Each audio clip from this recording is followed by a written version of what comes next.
Students, कक्षा 9 के छात्रों के लिए मैं लेके आया हूं दूसरी कविता। उम्मीद करता हूं आपको पहली कविता जो मैंने अपलोड की है, जिसका नाम था road not taken, Robert Frost की कविता थी, आपको पसंद आई होगी। आज ये हमारी दूसरी कविता है। सेकंड पोएम है आपकी बिहाइव बुक से, और जिस पोएम का नाम है विंड। विंड का मतलब आप जानते हैं हवा। और ये विंड कविता इसको कंपोज किया है सुब्रमण्य भारती। सुब्रमण्य भारती एक तमिल कवि थे। चेन्नई में इनका जन्म हुआ, चेन्नई में इनकी डेथ हुई।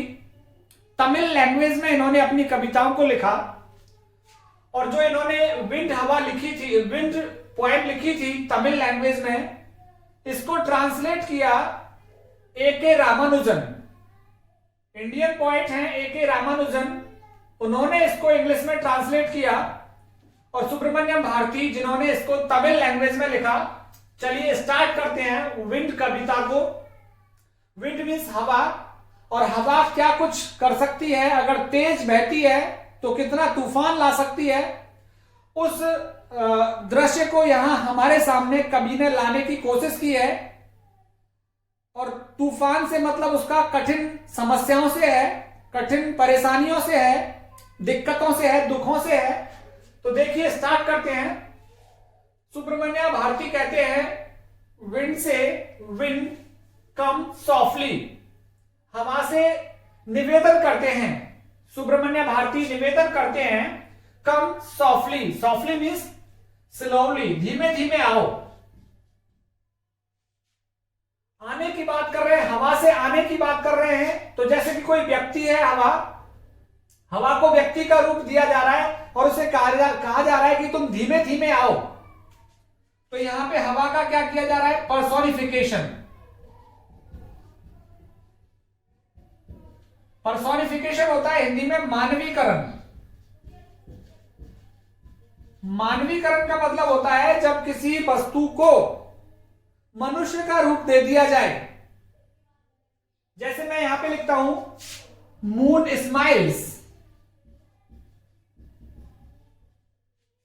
चंद्रमा मुस्कुराता है। तो यहां पे चंद्रमा कभी भी नहीं मुस्कुरा सकता। चंद्रमा को किसका रूप दे दिया? मनुष्य का रूप दे दिया, इसलिए वो स्माइल कर रहा है। यहां पे विंड, हवा से कभी कह रहा है कम सॉफ्टली, कि धीमे धीमे आओ, धीमे धीमे आओ। तो यहां पे पहली लाइन में आपको पता लग रहा है कि wind has been personified here in the very first line of the poem. पहली ही पंक्ति में हवा का मानवीकरण किया गया है, और हवा से रिक्वेस्ट की गई है। सुब्रमण्य भारती रिक्वेस्ट कर रहे हैं। Subramanya Bharati request the wind to come slowly, धीमे धीमे आने के लिए निवेदन करते हैं। और क्या कह रहे हैं वो देखिए, don't break the shutters of the windows, कि तुम आकर के तोड़ो मत। हवा से कह रहे हैं कि डोंट ब्रेक, आकर के तोड़ो मत, the shutters of the Windows, खिड़कियों पर जो शटर्स लगी हुई हैं, लकड़ी के जो पर्दे टाइप लगे हुए हैं, या हम कहें जो जंगले हैं उन पर खिड़कियां लगी हुई हैं लकड़ी की। तो यहां पे शटर्स का मतलब है लाइक कर्टेन्स, पर्दे, like curtains but of would, लेकिन लकड़ी के। किसके? लकड़ी के। तो निवेदन कर रहा है डोंट ब्रेक, मत तोड़ो आकर के, the shutters of the Windows, खिड़कियों पर जो शटर्स लगी हुई है, जो पर्दे लगे हुए हैं लकड़ी के, उन्हें आकर के मत तोड़ो, shutters. Don't scatter the papers, scatter means फैलाना, आकर के कागजों को मत फैलाओ। तो पूरा निवेदन किया जा रहा है। पहली 3 लाइनों में आप देख सकते हैं धीमे धीमे आने की बात कही है हवा से। दूसरी पंक्ति में कह रहा है शटर्स को तोड़ो मत, खिड़कियों पर जो शटर्स लगी हुई है, पर्दे लगे हुए हैं लकड़ी के, उन पर्दों को तोड़ो मत। डोंट स्कैटर, मत फैलाओ, द पेपर्स, कागज या पेपर जो भी रखे हुए हैं उन्हें मत फैलाओ। डोंट थ्रो डाउन, मत गिराओ। Don't throw down the books, किताबों को मत गिराओ। On the shelf, shelf a place in the wall, दीवार में एक स्थान होता है। निच निच, आला जिसे कहते हैं, आला, आला या फिर आप उसको परंडी बोल सकते हैं या कुछ भी। तो कह रहा है कि आले पर जो किताबें रखी हुई हैं, बुक्स, परंडी पर जो किताबें रखी हुई हैं उनको थ्रो डाउन, नीचे मत गिराओ। तो पहली 4 लाइनों में आप देख सकते हैं our poet, he is requesting to the wind and he is saying that please come slowly, don't break the shutters of the windows, don't scatter the papers and don't throw down the books which are there on the niche in the wall। जो दीवार पे परंडी लगी हुई है, दीवार पे जो आला बना हुआ है, उस आले पे रखी हुई किताबों को मत गिराओ। There, look what you did, देखो क्या कर दिया तुमने। यू यहां पे किसके लिए आ रहा है? विंड के लिए, हवा के लिए। There, look, देखो वहां, what you did, क्या कर दिया तुमने। You threw them all down, तुमने उन सभी को नीचे गिरा दिया। जो किताबें रखी थी आले में, them यहां आ रहा है किनके लिए? बुक्स के लिए, कि तुमने सारी किताबों को, ऑल, सारी किताबों को थ्रू डाउन, नीचे फेंक दिया, नीचे गिरा दिया। तुम इतनी तेजी से आई कि सारी किताबें आले में से नीचे गिर गई। You tore the pages of the books, तुमने फाड़ दिया। टोर मीन्स फाड़ना, टीयर का सेकंड फॉर्म है ये। टीयर, टीयर मीन्स फाड़ना, और टीयर का सेकंड फॉर्म टोर, कि तुमने फाड़ दिया पन्नों को, पेजेस को फाड़ दिया ऑफ द बुक्स, कि किताब के जो पन्ने हैं तुमने उसको फाड़ दिया। यू ब्रॉट रेन अगेन, और तुम फिर से बारिश को ले आई। तेज हवा से कह रहा है कि तुमने पन्ने फाड़ दिए, तुमने सारी किताबें गिरा दी, और फिर से तुम, तेज हवा थी इसलिए तुम्हारे साथ साथ बारिश फिर से आ गई। ब्रॉट मीन्स लाना, ब्रिंग की सेकंड फॉर्म, ब्रिंग मीन्स लाना, और ब्रिंग की सेकंड फॉर्म दे रखी है ब्रॉट। तो तुम लेकर के आ गई, फिर से, अगेन, फिर से तुम अपने साथ बारिश को ले आई। यू आर वेरी क्लेवर, तुम बहुत चालाक हो। यू किससे कह रहा है? विंड से, जिसका मानवीकरण किया है पहली लाइन में, कि यू आर वेरी क्लेवर, तुम बहुत ही चतुर हो, तुम बहुत ही चालाक हो। एट पोकिंग फन एट, तुम, पोकिंग फन एट मीन्स मजाक उड़ाना, मजाक उड़ाना। तुम कमजोर लोगों का मजाक उड़ाने में बड़ी चतुर हो, बड़ी चालाक हो। हवा से कहा जा रहा है। At weaklings, weaklings means weak, जो कमजोर हैं, जो दुर्बल हैं, जो फ्रेल बॉडी के हैं, जिनका बॉडी फ्रेल है, दुर्बल है। तो जो दुर्बल बॉडी के हैं, जो कमजोर व्यक्ति हैं, तुम उनका मजाक उड़ाने में बड़ी चतुर हो, बड़ा चालाक। तुम अपनी तेजी से, अपनी ताकत से कमजोर चीजों को गिरा देती हो, कमजोर चीजों को अपने साथ उड़ा ले जाती हो। तो तुम कमजोरों का मजाक उड़ाने में बड़ी चतुर हो। तुमने वो सारी किताबें गिरा दी, तुमने वो शटर्स तोड़ दिए, तुमने सब कुछ अस्त व्यस्त कर दिया। कमजोरों का मजाक उड़ाने में तुम बड़ी माहिर हो। Frail crumbling houses, frail means कमजोर, कमजोर, और क्रम्बलिंग मीन्स टूटे फूटे, टूटे फूटे या जीर्ण शीर्ण जिनको कहें, जीर्ण शीर्ण। तो फ्रेल मीन्स कमजोर, तुम मजाक उड़ाते हो कमजोरों का। और फ्रेल क्रम्बलिंग हाउसेज, जो जीर्ण शीर्ण घर हैं, टूटे फूटे कमजोर घर हैं। क्रम्बलिंग डोर्स, जो टूटे फूटे जीर्ण शीर्ण दरवाजे हैं। क्रम्बलिंग राफ्टर्स, राफ्टर्स क्या होती है? बीम, जो सीलिंग के नीचे, छतों के नीचे आप देखते हो बीम जो लगी रहती है, ये उन बीमों की बात कर रहा है। जो बीम किसकी है? वुड, लकड़ी की। तो लकड़ी की जो जीर्ण शीर्ण, क्रम्बलिंग मीन्स जीर्ण और शीर्ण, पुरानी। जीर्ण शीर्ण जो बीम्स हैं, टूटी फूटी जो जीर्ण शीर्ण बीम है, जीर्ण शीर्ण दरवाजे हैं, जीर्ण शीर्ण और कमजोर घर हैं। क्रम्बलिंग वुड, जो जीर्ण शीर्ण लकड़ियां हैं। क्रम्बलिंग बॉडीज, जीर्ण शीर्ण जो शरीर है, कमजोर जो शरीर है। क्रम्बलिंग लाइव्स, जिनके टूटा फूटा जीवन है जिनका। क्रम्बलिंग हार्ट्स, जिनके टूटे फूटे हृदय हैं। द विंड गॉड बिनोज, जो हवा का देवता है। द विंड गॉड, हवा का देवता, पवन जिसे कहें हम, पवन बिनोज, इन सभी को बिनोज। बिनोज मीन्स, बिनो का मतलब क्या होता है? फटकना, जैसे हमारे घरों में क्या करते हैं, फटकते हैं गेहूं को, पीसने से पहले गेहूं को फटका जाता है, तो जो अच्छे गेहूं हैं वो उनको सेफ रख दिया जाता है और कमजोर गेहूं है वो हवा के साथ फटक कर बाहर चले जाते हैं, गिर जाते हैं। आपने देखा होगा पहले गेहूं बरसाते थे हवा में, तो जो कमजोर चीजें थी वो हवा के साथ दूर हो जाती थी और जो मजबूत चीजें वो वहीं की वहीं पर रुक जाती। तो द विंड गॉड बिनोज, जो हवा का देवता है, जो पवन है, बिनोज वो फटकता है इन सारी चीजों को, एंड क्रसेस देम ऑल, इन सारी चीजों को क्रसेस कुचल देता है, तोड़ फोड़ देता है। कुचल देना, तोड़ना। तो जो कमजोर चीज है, ये सारी कमजोर चीज कौन कौन सी, फ्रेल क्रम्बलिंग हाउसेस, कमजोर जीर्ण शीर्ण घर, जीर्ण शीर्ण दरवाजे, जीर्ण शीर्ण बीम, जीर्ण शीर्ण लकड़ियां, जीर्ण शीर्ण शरीर, जीर्ण शीर्ण जीविकाएं और जीर्ण शीर्ण हृदय, इन सभी को विंड गॉड बिनोज, विंड गॉड फटकता है इन सभी को। जो मजबूत है, अच्छे घर हैं, अच्छे दरवाजे हैं, अच्छे जो शरीर है, उनको तो छोड़ देती है हवा, और लेकिन जो टूटे फूटे जीर्ण शीर्ण है उनको क्रसेस, उनको कुचल देती है। तो यहां पे कवि एक संदेश देना चाहता है कि जब हवा यहां पे क्या, विंड यहां पे क्या, जो तेज हवा है वो विंड संकेत कर रही है कठिनाइयों का, कठिनाइयां, परेशानियां, समस्या,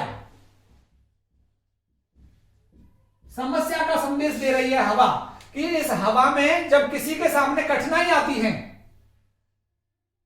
किसी व्यक्ति के सामने जब कठिनाई आती है, किसी कमजोर दिल वाले व्यक्ति के सामने जब परेशानी आती है, किसी क्रम्बलिंग हार्ट, ये जिनका कमजोर हृदय है उनके सामने जब परेशानी आती है, जिनका कमजोर शरीर है उनके सामने जब कठिनाइयां आती हैं, तो ये व्यक्ति टूट जाते हैं, ये व्यक्ति टूट जाते हैं। तो यहां पे पोएट हमको एक संदेश देना चाहता है कि कठिनाइयों का सामना मजबूती से करना चाहिए। जैसी कठिनाई हो उतना ही मजबूत हमको होना है, नहीं तो अगर तुम मजबूत नहीं होगे तो जैसे हवा कमजोर चीजों को अपने साथ उड़ा करके ले जाती है, कमजोर चीजों को तोड़ फोड़ देती है हवा, वैसे ही कठिनाइयां व्यक्ति के सामने आएंगी।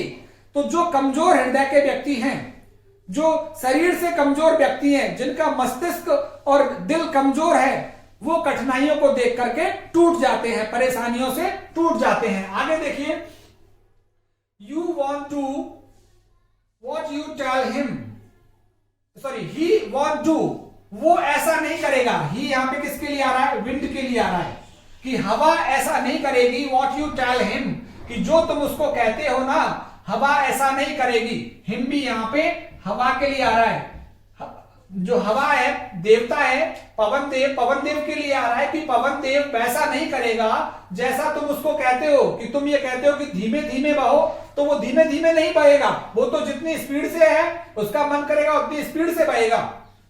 इसलिए अब यहां पे संदेश दे रहा है, देखिए, इसीलिए कम आओ, लेट्स बिल्ड, हम बनाएं, बिल्ड मीन्स बनाना, निर्माण करना, लेट्स बिल्ड स्ट्रॉन्ग होम, हम मजबूत घर बनाएं, हम अच्छा घर बना लें।